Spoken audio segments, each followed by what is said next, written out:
On this call, you're consenting to being recorded. How's that for a disclaimer? Welcome, everyone.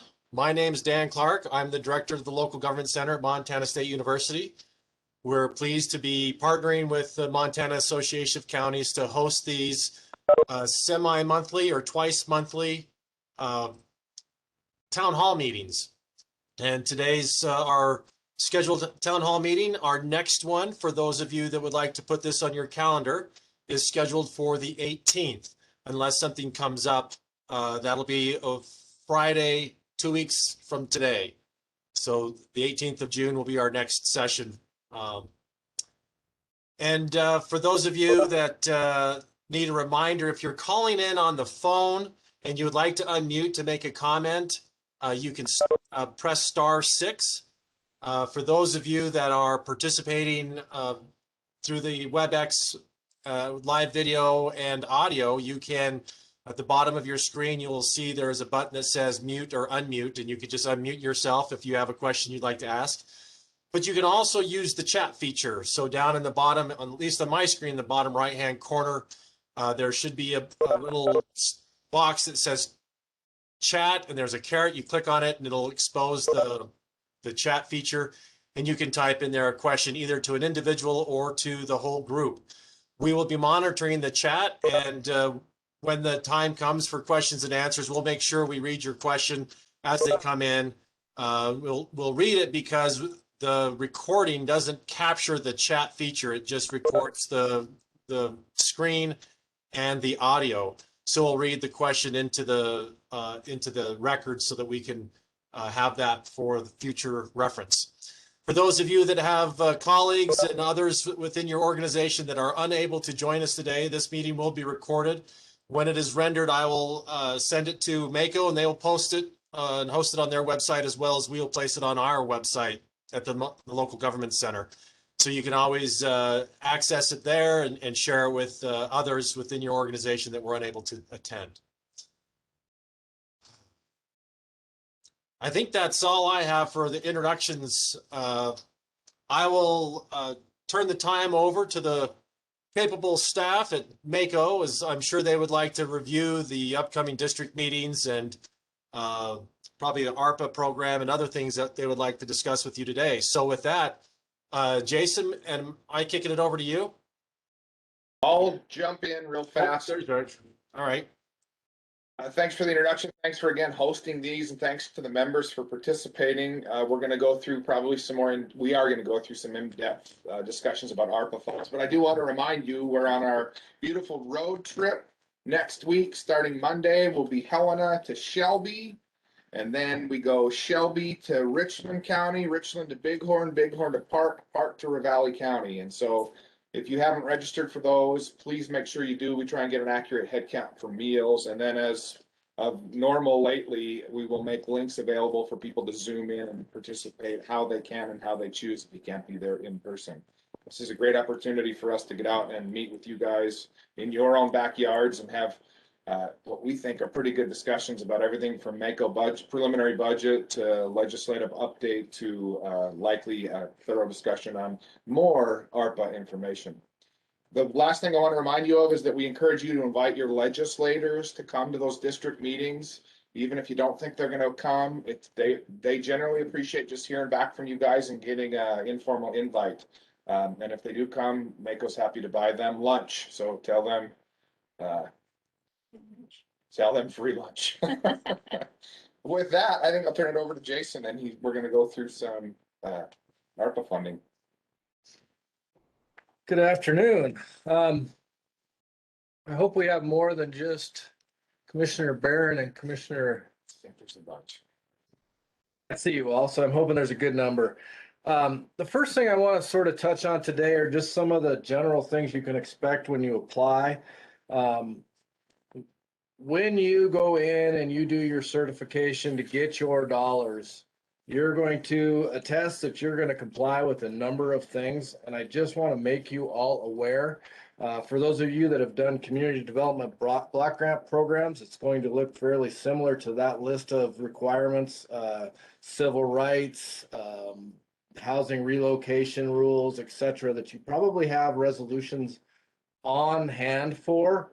But if you don't, we need to either get you an example or have you do one. And so I just want to list off some of those that are included in the award conditions. So obviously, single audit act, you have to have your SAM number and a DUNS number. You will have to comply with debarment and suspension rules. So if you have a construction contractor, you're going to have to run a debarment check on them, just like you would with any other federal project. Also, if you have a construction project, the way I read this, you're going to trigger federal Davis-Bacon. So you're not going to be using your state prevailing wage rates. You're going to have to pull your federal Davis. You have to have a free workplace. You're going to have to comply with the federal environmental laws, but in the rules, there is a statement that says you are not required to go through NEPA. So you'll have the National Environmental Protection Act. You'll still have to do MEPA, the Montana one, but NEPA you do not have to. But if you're going to break a federal environmental law, that won't be allowed. Civil Rights Act of '64, Fair Housing Act, the Section 504 Rehabilitation Act, which is disabilities, Age Discrimination Act, ADA, Hatch Act, which is related to political activities, and the last thing I made note of that you're required to do is if you do any publications with these dollars, if you're going to send out some sort of a notice to employers that funding's available or anything else, there is a sentence that needs to be added to that printout. And it's included in your, when you sign up to get your money and you get your printout of your requirements, it's in there. And it says this project is being supported in whole or in part by federal award number to your county by the U.S. Department of Treasury. So that has to be included. They also, and this would be applicable to contracts with contractors, they also want you to encourage seatbelt use and no text messaging while driving. So when you do your plan documents or whatever construction documents you do, you should have a sentence or two in there that says, we encourage this. Just to, when your auditor asks you if you did that, you can say, yeah, it's included in the plans and specs, or it's included in our contract with the entity that they will not text and drive or not allow their employees to text and drive.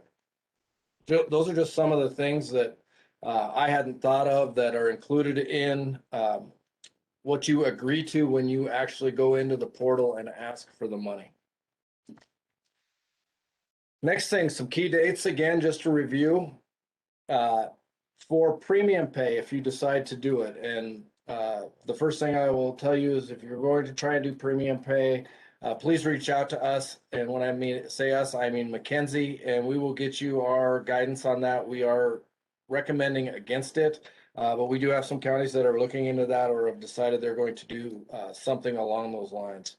But you can go all the way back to 1/27 of 2020 with those dollars. That's the only category where you can reach back that far. The rest of the categories, March 3rd of 21 is your start date for allocating or incurring expenses. So incurred costs go from 3/31 of 21 or 3/3 of 21 through 12/31 of 2024. So that's incurring costs. And then actual expenditures, you got an additional 2 years to 12/31 of 26. For reporting, your first report will be due this fall. We've asked for clarification. We have some NACo guidance that says that all counties have to do a quarterly report. That's not the way we read the Treasury guidance. So we'll get back to you to clarify that, but we do know that you will have your first report, whether it's annual or quarterly or both, due this fall.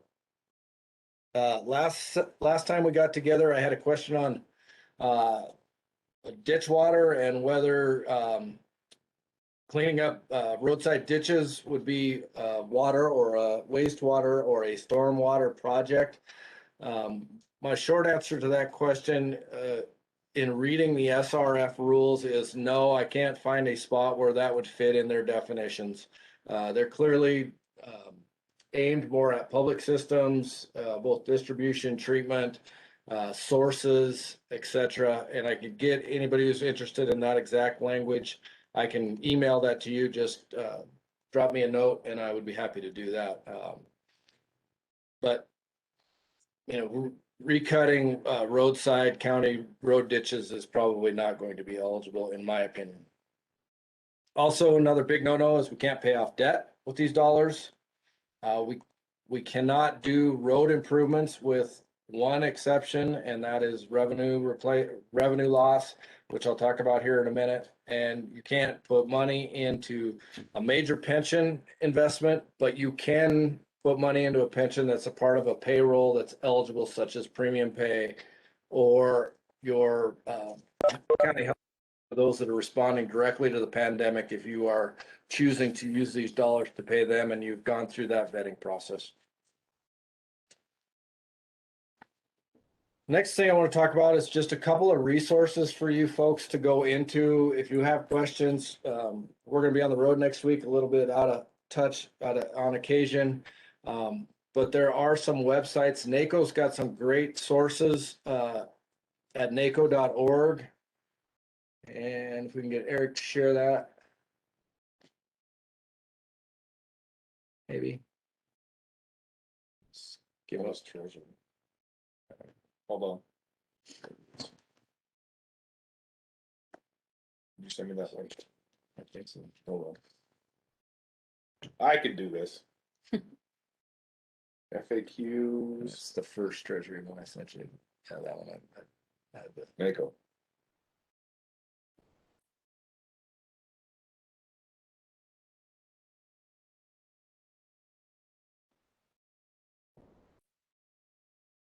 closer. Coming. Nailed it.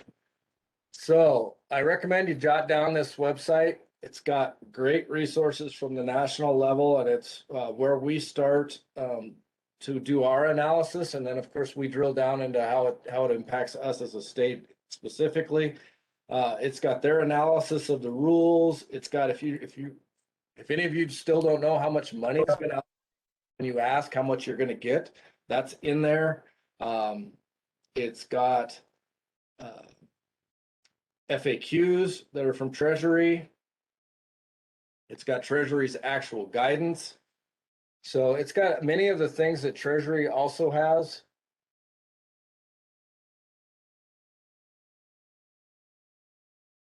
Here's your FAQs. I'm gonna pull those up on my sheet. Maybe. They ask a bunch of questions that are really quite relevant and that many of you probably have. It gets into, you know, what kind of water, wastewater projects are eligible, what kind of broadband projects are eligible, what you can, what you can't do, how you handle your public health employees if you want to identify how much to allocate towards them, how you do premium pay if you want to go back and do that. You want to work with the private sector for back to work incentives, that's in here. And then it also talks about revenue loss. And I know this is a big question that we're getting because as we all know that if you can show revenue loss, it frees up the money to a considerable amount, including that you could use the amount of revenue loss. You know, a lot of you are very interested in that. On a and we don't have a real world example quite yet. We're waiting for a county to bring one forward. But they use the basis of the census reporting form that counties fill out, I think, every 5 years as the general starting point for calculating revenue. It includes taxes, current charges, and miscellaneous general revenue, excludes any corrections or refunds, any debt receipts, any sales of any of your capitals or sale of your investment, and any revenue generated by utilities. It does include transfers from the state, not including CARES Act. So the money you got from CARES through the state before would not count. But it does not include other federal payments. So any other state money that you receive, such as entitlement share, would count, but not CARES. CARES and ARPA funds are excluded, and federal transfers are excluded. So PILT would be an intergovernmental federal transfer. So you calculate all that up, you figure out what your revenue was based on those sideboards for 2019, and then you can apply a 4.1% growth factor to that. And if you're not at that for 2020, FY 2022, then you could show that lost revenue. That's probably the most likely way. In some of our high growth counties, we might want to do it a different way where you look at actual growth. There is no allowance for any sort of different projection. It's either actual growth or the 4.1%. So if anybody wants to give that a shot and pull the numbers together, I would love to try and work with them on that. It's going to be a little tricky, and I'm skeptical that we're going to have any county show any sort of significant amount of revenue loss, given the fact that we have to aggregate all of your funds with those few exceptions into that amount. So we can't take your loss on your not having your fare, for instance, and just look at the loss on that and ask for, and then divert those dollars. You have to aggregate it all. So I think that's probably going to handcuff a good number of counties, if not all of us, from showing that. Outside of those counties that are not growing, the 4.1% may free up some money. Questions so far? One of the chat board is the question about referencing the language on presumptively eligible and how those payroll costs could be reimbursed to local governments. Will you talk about it's not the same as CARES, and it's likely not as beneficial to counties as CARES was? So if you remember with CARES, they just said basically your whole sheriff's department is eligible automatically, 100% of their payroll. You don't have to justify it. You don't have to prove it out. You don't have to do anything. The rules now say that you have two options. You can go employee by employee. So you could take your deputy sheriff and you could look at his amount of time that he is dealing directly with COVID response, and you could apply the percentage of his time towards this and reimburse yourselves for that amount of payroll. You have to have it defensible, and you can do it on an employee by employee basis. The other option is you could take the whole sheriff's department or your whole public health department. Think of a department or a division within your county, and you could analyze the entire department and determine a percentage of time that was being allocated towards COVID-19 response, direct response. And then you could apply that percentage to that whole department. Those are your two options. There is no option where, unless they're actually doing 100% of their time on COVID-19 response that's defensible, that you can allocate 100% of their time towards ARPA funds. So Eric's got that section up. It's in the Q&A FAQs. It is different than CARES significantly. It made it very simple for us by just saying that this whole category of employee is eligible, and they're eligible to 100%.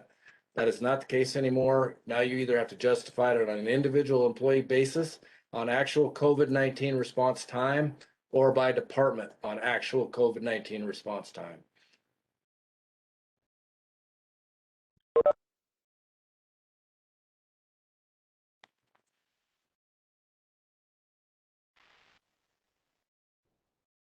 There was another one.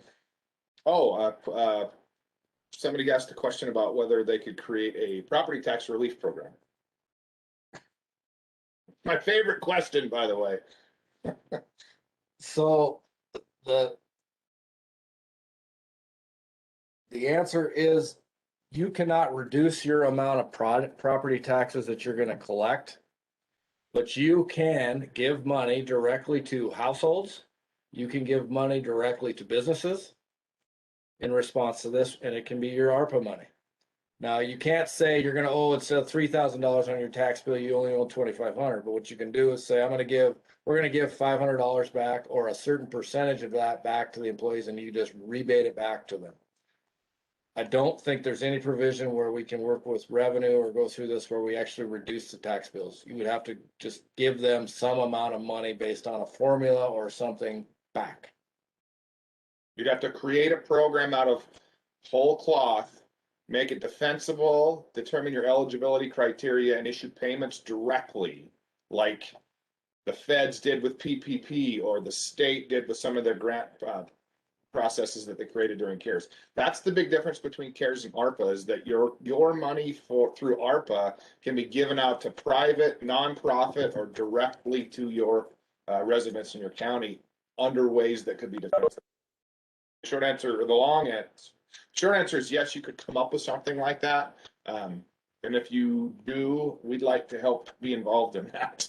Yes, and here's the trick with any money that you're going to give to another entity, whether it's a water and sewer district or a regional water system or a private business or employees of a private business or households, you're responsible for making sure that you use the dollars within the treasury guidance. So when you give them that money, you need to either be able to defend it at that point, or if you're giving a business a chunk of money for a specific use to give to their employees that were on the front line, whatever it might be, then you need to be able to get the document to them so that when Treasury or your auditor comes knocking, you have it on hand. So think of yourselves in those instances as the state or the feds granting money down, and you need to have reporting requirements back to you so that when you get audited, you have the information in hand to justify what you did. So if you know that what you're giving them, say on an amount of a tax bill or something along those lines, then you probably can justify that up front. If you're giving it to a business for employee retention or to give bonuses to attract new employees or something like that, you need to set up a reporting mechanism so that you know how they use those dollars and that they didn't just use them however they wanted. They used them how they told you were going to and how you assumed they were going to based on the treasury guidance. So water and wastewater project, if you got a water and sewer district you want to use money for, and they're going to do a water main replacement, you would need them to submit copies of the invoices from their project, from the pay estimates from their projects. And you're going to have to tell them that they're going to trigger federal Davis-Bacon with your dollars. And you're probably going to have to tell them that they're also going to have to comply with all of those initial acts that I told you had to comply with, from the Hatch Act on up to the Civil Rights Act.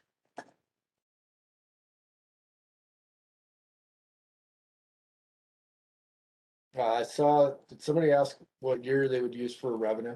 Yeah, the base revenue year is the last full year before the crisis, which is FY19. And then you would project the 4.1% forward from there.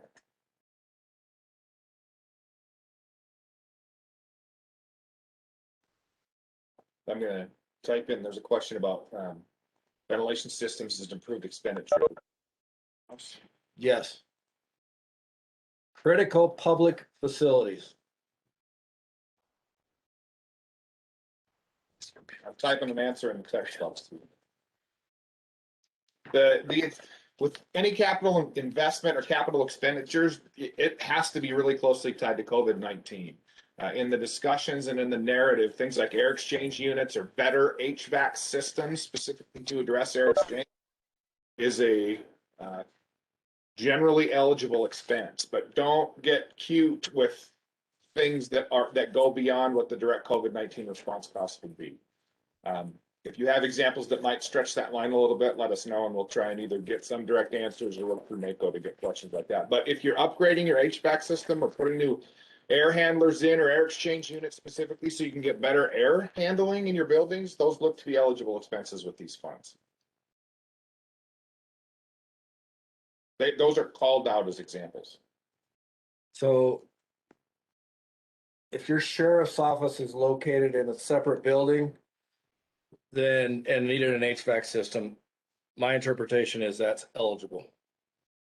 If your courthouse needs an HVAC system, my interpretation, it's eligible because they reference that directly. Sort of like, not quite as directly as water and sewer, but fairly close.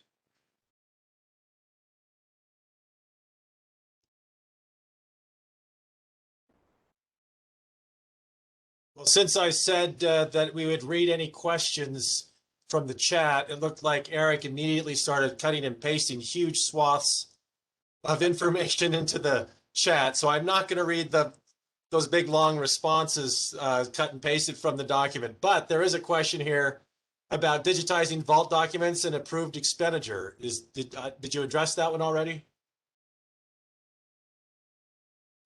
I did not. Those were, so we had weekly meetings with the budget office during CARES, and we really pressed for digitization as a presumptively eligible or pre-authorized expenditure, and we were successful in that with CARES.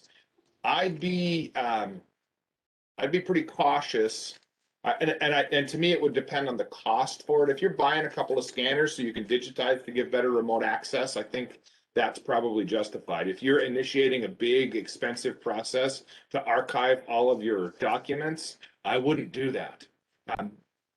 ARPA is much more directly correlated to COVID-19 response, not adaptations of government services during a pandemic.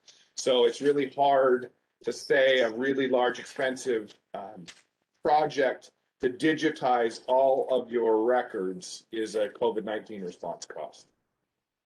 Clear as mud?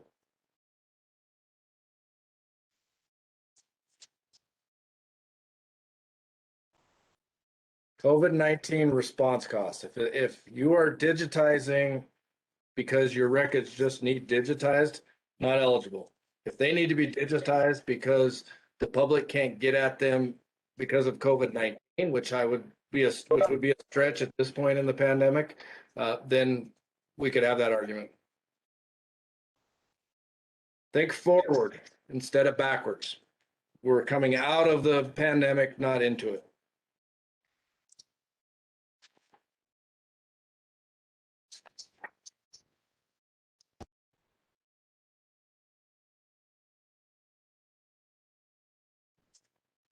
Somebody asked about road department employees and ventilation systems.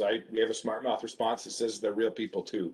Yeah, if you're going to do air exchange units for your road department folks because it provides a better air quality in your road department, then that likely is an eligible expense. Christy wants to know if they could be reimbursed for earlier digitizing records. Talk about the dates of eligibility for use of these funds one more time. March 3rd for incurred expenses of 21. Yes. This year. This year. So that's where it goes back to my think forward coming out of the pandemic. Your expenses that you've incurred or anything that it was incurred basically during the pandemic, not eligible with the exception of premium pay.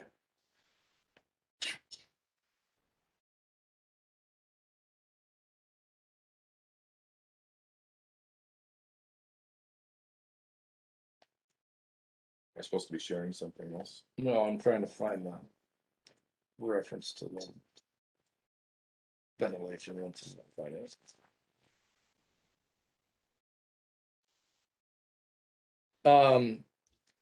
If any of you are looking at the broader language related to low income or disadvantaged areas, I'd like to discuss that with you.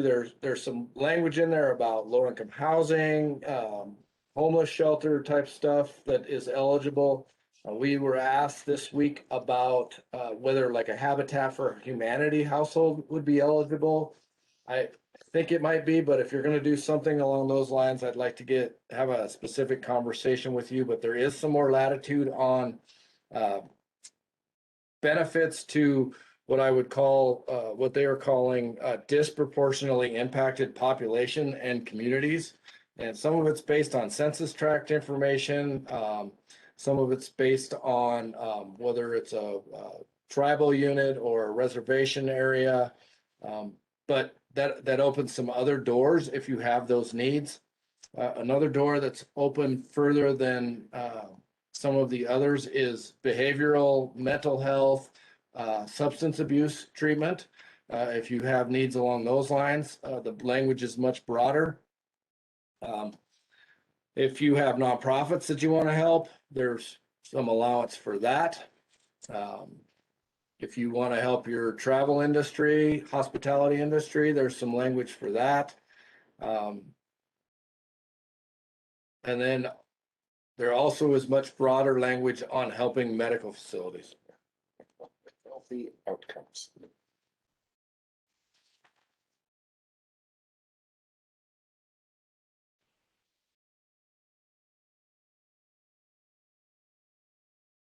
Questions? Let's talk a little bit about if you're going to do premium pay. The language in the act or in the guidance indicates that all county employees are eligible.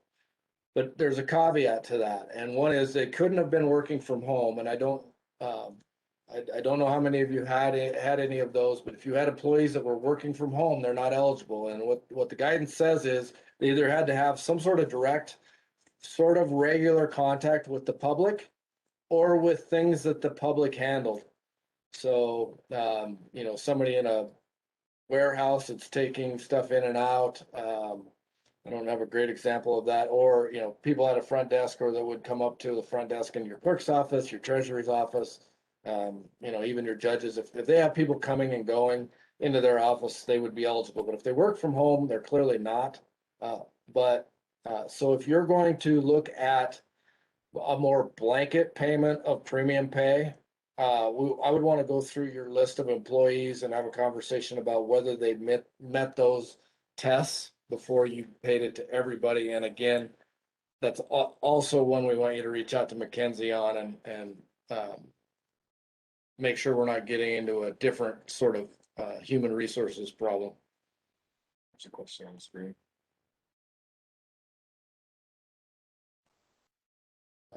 Could the funds cover the remaining balance of a grant for a new sheriff's vehicle? I'm guessing that's a match or a loan, and I don't think a new sheriff's vehicle is going to qualify at all. And B, I think if you incurred or obligated your expense prior to 3/3, then the answer would be no. So I got two no's on that one, I guess. Sorry, Petroleum County.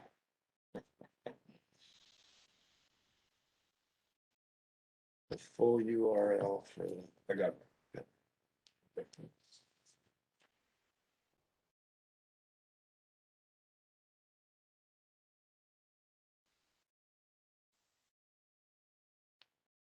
how many, raise the hands for the ones I can see, have asked for their dollars?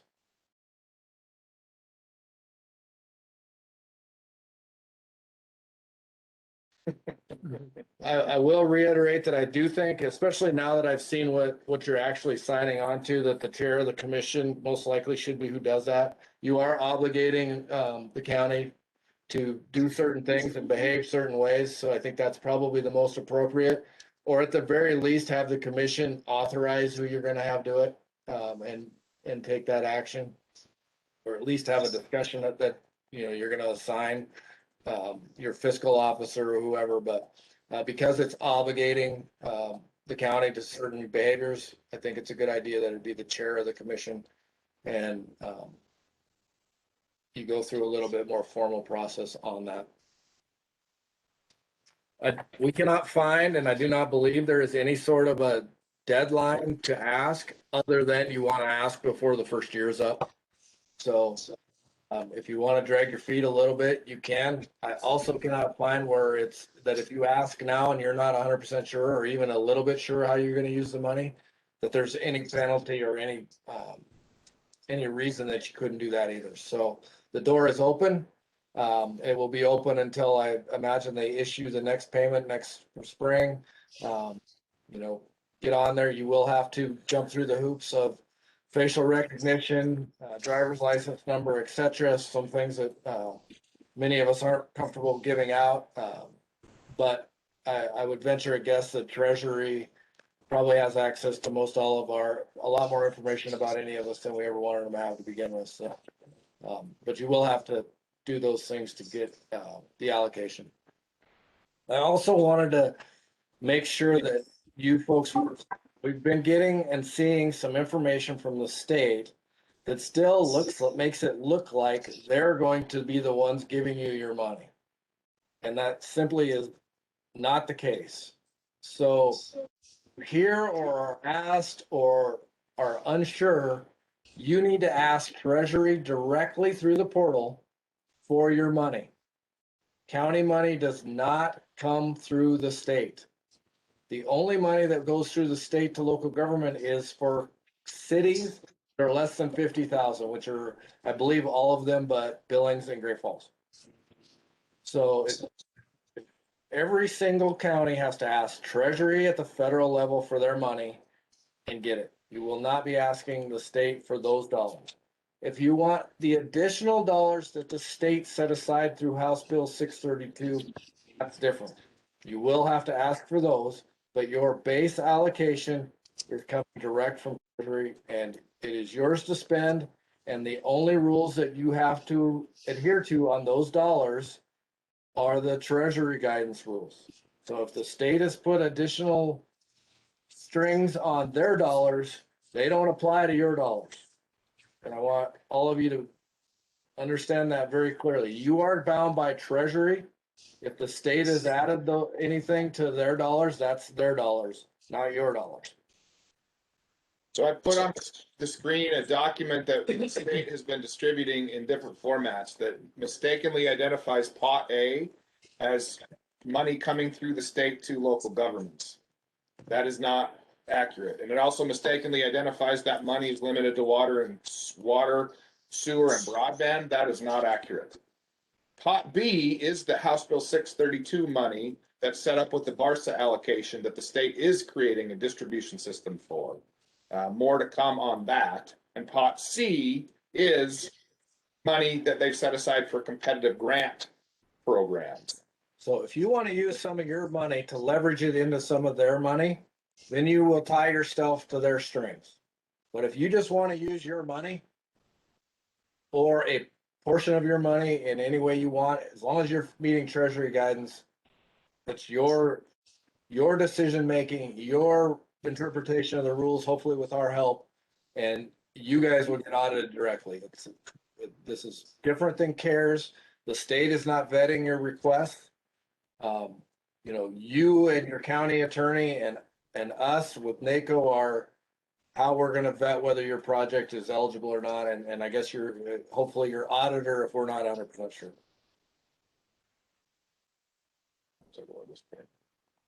So in Pot B, it has direct reference to water and sewer districts. Water and sewer districts get an allocation. They didn't get it. They're not getting a direct payment. They're not getting an allocation from the state without asking for it. You have no obligation whatsoever to give them any of your money. If you choose to, that's up to you. If you choose to, then you need to make sure that they spend it within an eligible use. So a water or sewer project, and make sure you get the documentation you need. So when your auditor comes calling, you have it in hand. But they don't automatically get a chunk of your share of the money. But they probably will ask. So be prepared for that if you have water and sewer districts. Completely up to you. You do not have to do that. They are still eligible for Pot B with or without your money. They will just simply have to come up with their match through a separate, they'll either have to borrow it or, through traditional sources of dollars, they'll have to come up with the match. The 1-to-1 or 25% is of your total recovery funds. So they will have to put in some money, but that doesn't mean it has to be your actual recovery fund.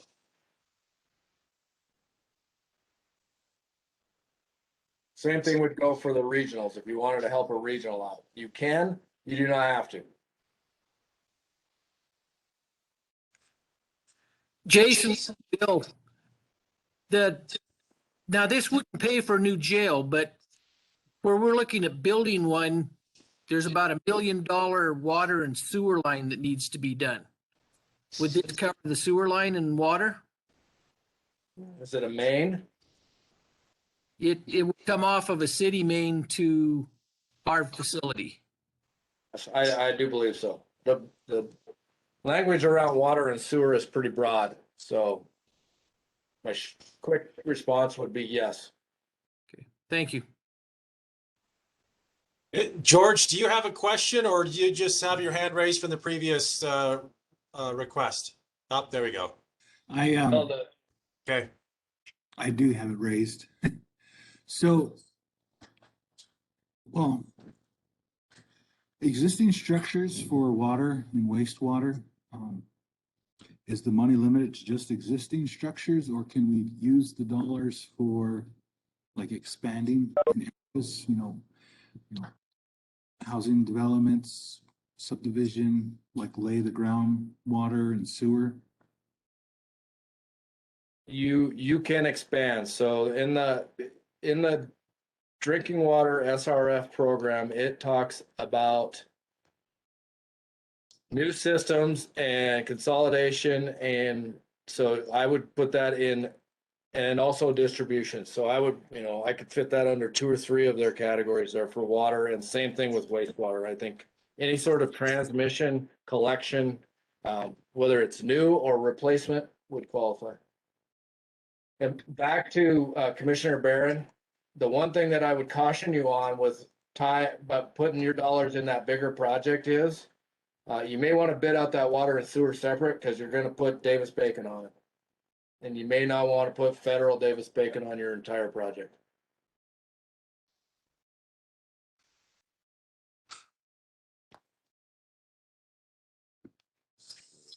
Eric, There's all, we can do, jail expansions too?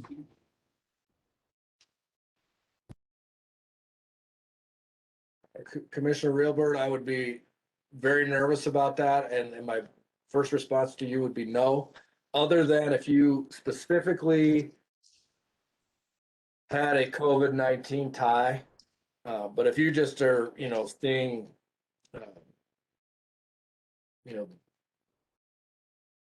too many people, overcrowding is the word I'm looking for.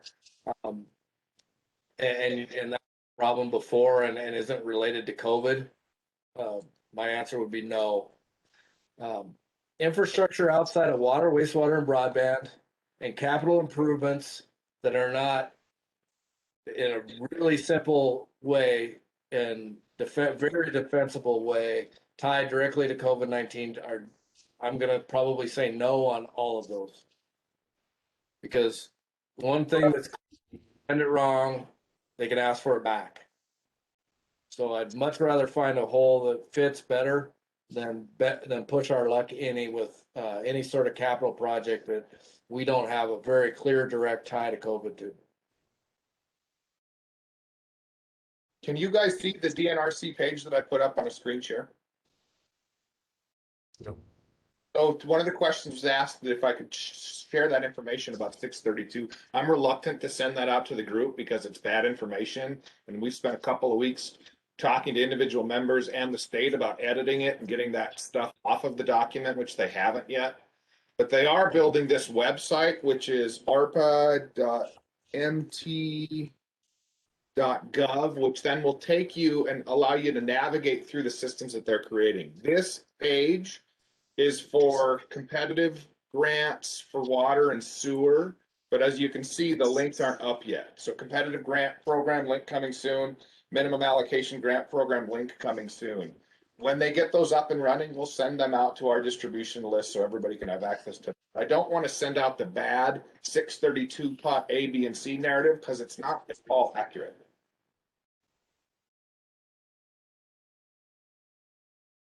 So does everybody understand sort of the 3 different pots of money? Maybe I'll just take a second. So you have a direct payment coming. You go into the federal portal, the Department of Treasury at the federal level, and you ask for your money and you get it. And those dollars are bound by the Treasury guidance, which we've been going through today.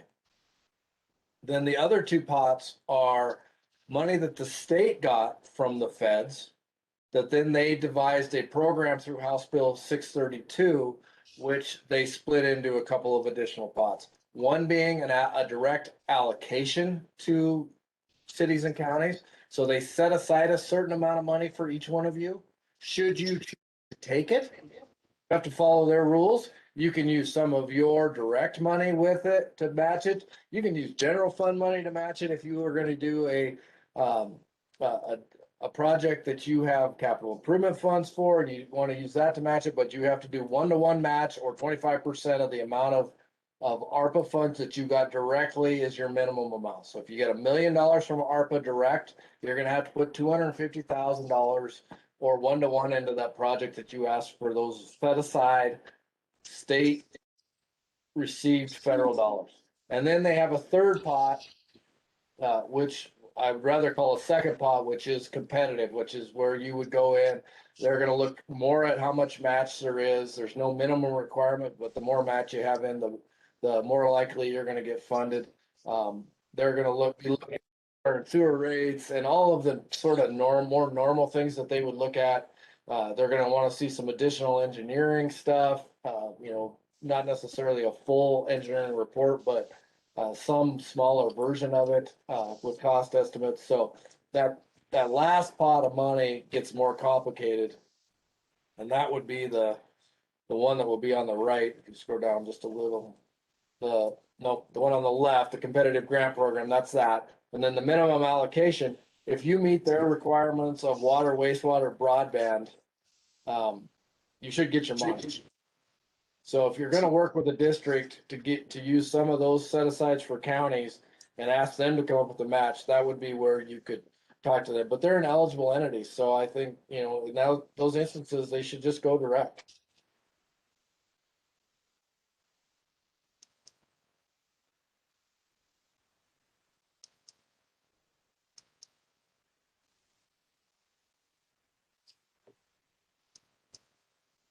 If you want to make comments on the treasury guidance, the 150-page treasury guidance, they're due July 16th.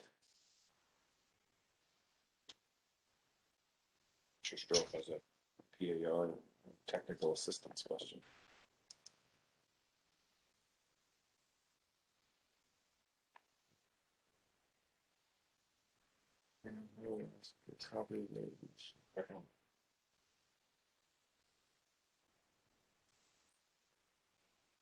I think you could do planning for a qualified project, Commissioner Stroh. Here's the caveat. Call it technical assistance and not planning for me. Nowhere in the guidance do they reference planning, but they do reference technical assistance. Which also leads me to, if you're not sure if you can manage these dollars, or if you have staff that has time to manage these dollars, you can hire a third-party contractor. The amount you pay them has to be reasonable, but I think probably, most of the engineers, et cetera, are probably figuring out how to do this just the same way we are. You can bring in help and use these dollars to pay for the help. And if you have staff that does it, and you think it's gonna take a significant amount of their time, their direct and indirect costs directly attributable to managing it is also eligible. So if you're in an area and you wanna use your economic development district, or you wanna use your engineer, or you want somebody else that you think could help you and that you need to help you walk through this and manage getting all the paperwork and documentation, that expense would be eligible. And along those same lines, technical assistance related to getting you what you need to get to bid on your project also would be eligible in my mind. There's another one.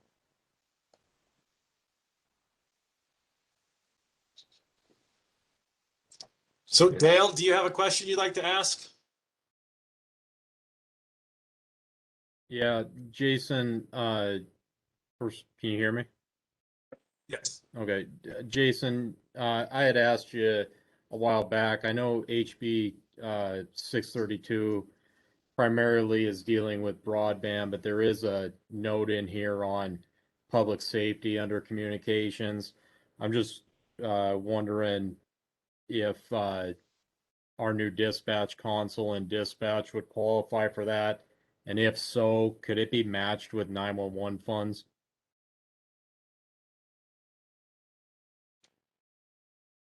I'm not sure yet, Dale. And part of the reason I'm not sure is the state really hasn't issued much in the way of guidance on what they're gonna take for broadband. And they didn't talk much during the legislative session about what that public safety piece would look like. All the references were water, sewer, broadband. So I'm skeptical and I don't want to tell you yes and have you get your hopes up. And then my other thought is if you're using your 911 dollars as match, I think it would be eligible so long as it added up to 25% or 1-to-1, whichever was less of the Sure. project. So Okay. they may frown upon using, basically state dollars for state dollars, but that's what they're designed for. But the requirement is 1-to-1 or 25%, whichever is less. Politically, they might frown at it, but technically you would meet that. Okay. Your 911 dollars, if any of those dollars are federal and have a separate match requirement, then you could not use those dollars for match. Sure. Okay. Yeah, I guess if you hear of anything or come up with anything, let me know, please. And find the link to the non-exhaustive list.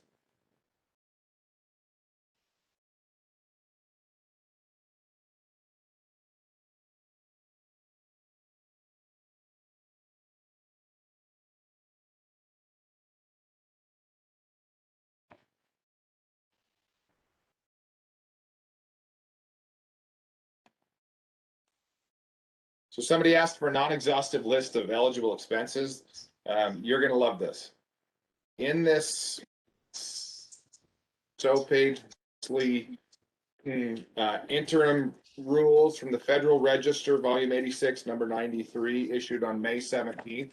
You can go through this category by category, and in the narrative, it'll give you examples of eligible expenses. That is, as best as we can find right now, the non-exhaustive list. They'll give you, it's a more of a discussion piece about what Treasury has outlined as likely eligible expenses. And it's a good starting place to just if you want to start thinking about what you might be eligible for. I'll tell you, cut to the last 2 pages, and in the definitions, they do a pretty good job of talking about and providing those additional examples of eligible expenses. So in short, they give you some examples and then they say, but this isn't the exhaustive list. So if it generally fits within these parameters, it's probably eligible. And it almost makes it more difficult because then you have a project that isn't exactly one of those examples. You have to figure out in your mind whether or not it actually does fit. One of the greatest phrases that Treasury has used in their guidance, FAQs, and preliminary rules is this notion of enhanced medical outcomes. So the question about whether an ambulance, the outright purchase of an ambulance would be eligible, I'm leaning towards, and we need some more clarity on this, but I'm leaning towards saying that anything that improves health outcomes, anything that you could direct towards emergency medical service responses, I should say anything reasonable, finding ways to get money to nonprofits that do chemical dependency, adding programs that might be directly related to COVID-19, especially in the vaccination and immunization side of things.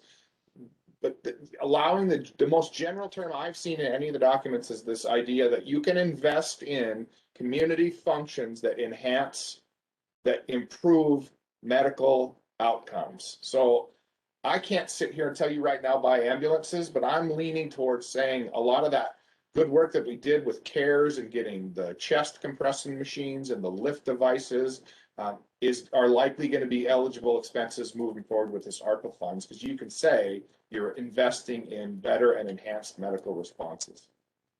I agree with Eric on the equipment that goes in the ambulances that we could show made it so you had less people that needed to work, etc. A full-on ambulance, I'd like to ask that question. That's a big ticket item, and if we get it wrong, that would not be good. So if folks are seriously thinking about replacing an ambulance, I think that would be a pretty simple one for us, just ask point blank. And I also think there'll be a distinction between the replacement of an ambulance and adding an additional ambulance and staff. One's an expansion of a service delivery that I think more likely is going to be eligible. The replacement, they might look at as a sunk cost and just an excuse to use these funds for replacement of existing services. So both of those scenarios, we want more detail to ask that question.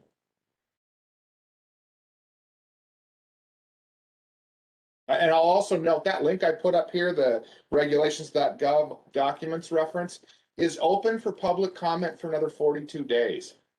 One of the things that we're talking about is providing official comment to add additional flexibility for use of these funds.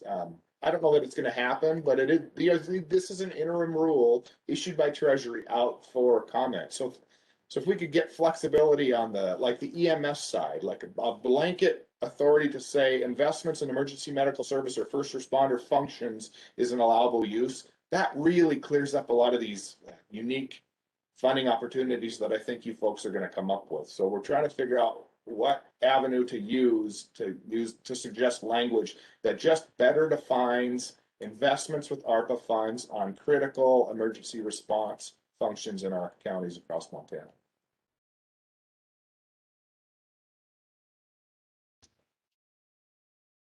Eric, that link that you put in, it appears, at least when I click on it, it gets me to it doesn't get me through to the regulations. It's broken.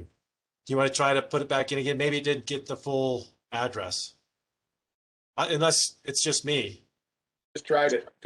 Did it work?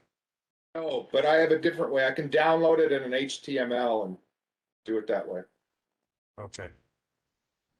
Give me just a minute. Turnout gear and cleaning turnout gear. If you are back to the replacing or adding, if you're bringing on additional volunteers or paid firefighters, I think you probably could pay for your turnout gear. If you are replacing turnout gear, I get more nervous. I do think we could probably make an argument for the machines to clean it.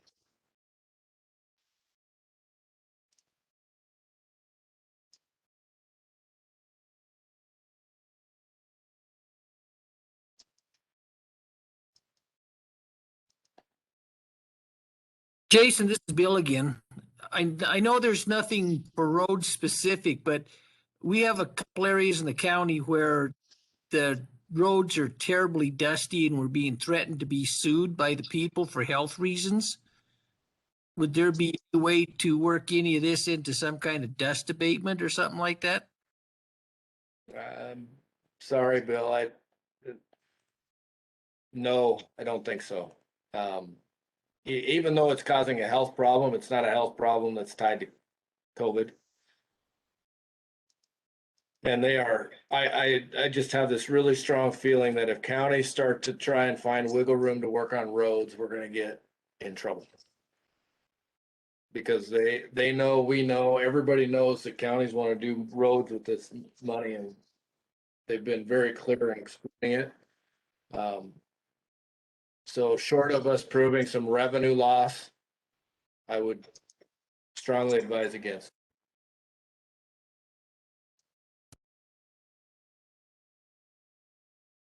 Do you have any of your CARES money you can use?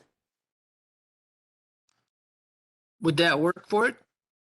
Use CARES money. Just can't use ARPA.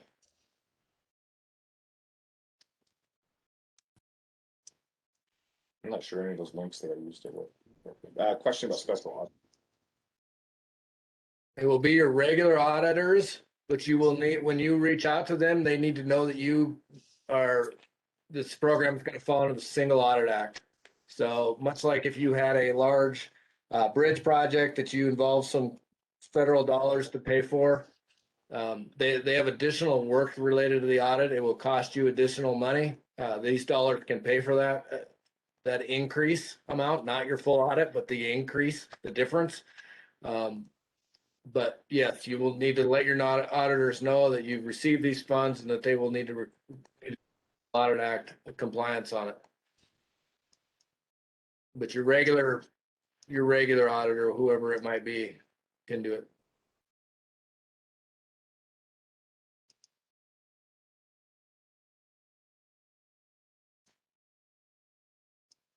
And if you, in the end, they're the ones that are gonna be checking. So if you get and you're not 100% sure on a project, you know, we may want to reach out to them and get their interpretation as well. Because you're gonna get written up, and the first red flag to Treasury will be your auditor having a finding that you did not comply or spent your money in an ineligible way.